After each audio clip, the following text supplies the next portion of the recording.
فیکٹیزم کے معزز دوستو السلام علیکم۔ دوستو آج کی ویڈیو میں ہم آپ کو جہنم اور اس کے مختلف درجے اور اس میں کون لوگ جائیں گے اس کے بارے میں بتائیں گے، ساتھ ہی ہم آپ کو امت مسلمہ کے مقام کے بارے میں بتائیں گے۔ تو چلتے ہیں ویڈیو کی طرف۔ دوستو ایک بار جبرائیل علیہ السلام نبی کریم صلی اللہ علیہ وآلہ وسلم کے پاس آئے تو آپ صلی اللہ علیہ وآلہ وسلم نے دیکھا کہ جبرائیل کچھ پریشان ہیں، تو آپ صلی اللہ علیہ وآلہ وسلم نے فرمایا جبرائیل کیا معاملہ ہے کہ آج میں آپ کو غمزدہ دیکھ رہا ہوں۔ جبرائیل نے عرض کی اے محبوب کل میں اللہ پاک کے حکم سے جہنم کا نظارہ کر کے آیا ہوں، اس کو دیکھنے سے مجھ پہ غم کے آثار نمودار ہوئے ہیں۔ نبی کریم صلی اللہ علیہ وآلہ وسلم نے فرمایا جبرائیل مجھے بھی جہنم کے حالات بتاؤ۔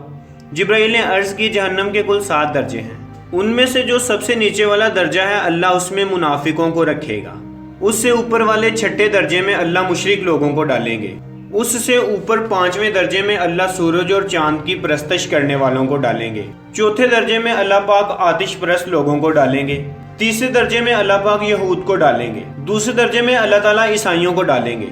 یہ کہہ کر جبرائیل علیہ السلام خاموش ہو گئے۔ نبی کریم صلی اللہ علیہ وآلہ وسلم نے پوچھا جبرائیل آپ خاموش کیوں ہو گئے، مجھے بتاؤ پہلے درجے میں کون ہوگا؟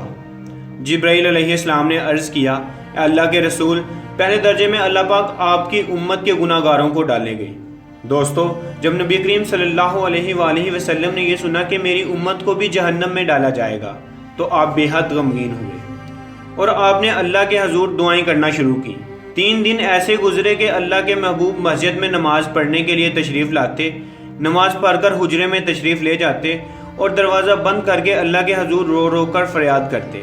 ناظرین اکرام صحابہ حیران تھے کہ نبی کریم صلی اللہ علیہ وآلہ وسلم پر یہ کیسی کیفیت طاری ہوئی ہے، مسجد سے حجرے جاتے ہیں، گھر بھی تشریف لے کر نہیں جا رہے۔ جب 3را دن ہوا تو سیدنا ابو بکر رضی اللہ تعالیٰ عنہ سے رہا نہیں گیا اور وہ دروازے پر آئے، دستک دی اور سلام کیا، لیکن سلام کا جواب نہ آیا۔ آپ روتے ہوئے سیدنا عمر کے پاس آئے اور فرمایا کہ میں نے سلام کیا لیکن سلام کا جواب نہ پایا، لہٰذا آپ جائیں، آپ کو ہو سکتا ہے سلام کا جواب مل جائے۔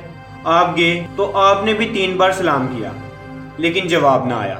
حضرت عمر نے سلمان فارسی کو بھیجا لیکن پھر بھی سلام کا جواب نہ آیا۔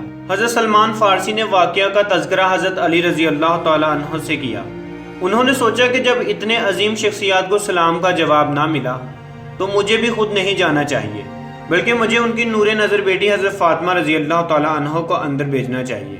لہٰذا آپ نے فاطمہ رضی اللہ تعالیٰ کو سب احوال بتایا۔ آپ حجرے کے دروازے پر آئیں، ابا جان السلام علیکم۔ بیٹی کی آواز سن کر محبوب کائنات اٹھے، دروازہ کھولا، سلام کا جواب دیا۔ ابا جان آپ پر کیا کیفیت ہے کہ 3 دن سے آپ یہاں تشریف فرما ہیں؟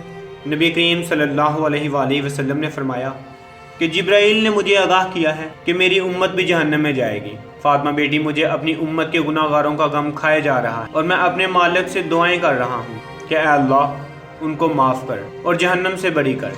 یہ کہہ کر آپ پھر سجدے میں چلے گئے اور رونا شروع کیا، یا اللہ میری امت کے گناہ گاروں پر رحم کر، ان کو جہنم سے آزاد کر۔ اور اتنے میں حکم آ گیا اے میرے محبوب غم نہ کر، میں تم کو اتنا عطا کروں گا کہ آپ راضی ہو جائیں گے۔ آپ خوشی سے کھل اٹھے اور فرمایا لوگو اللہ نے مجھ سے وعدہ کر لیا کہ وہ قیامت کے روز مجھے میری امت کے معاملے میں خوب راضی کرے گا، اور میں اس وقت تک راضی نہیں ہونا جب تک میرا آخری امتی بھی جنت میں نہ چلا جائے۔ تو دوستو یہ تھی ہماری آج کی ویڈیو۔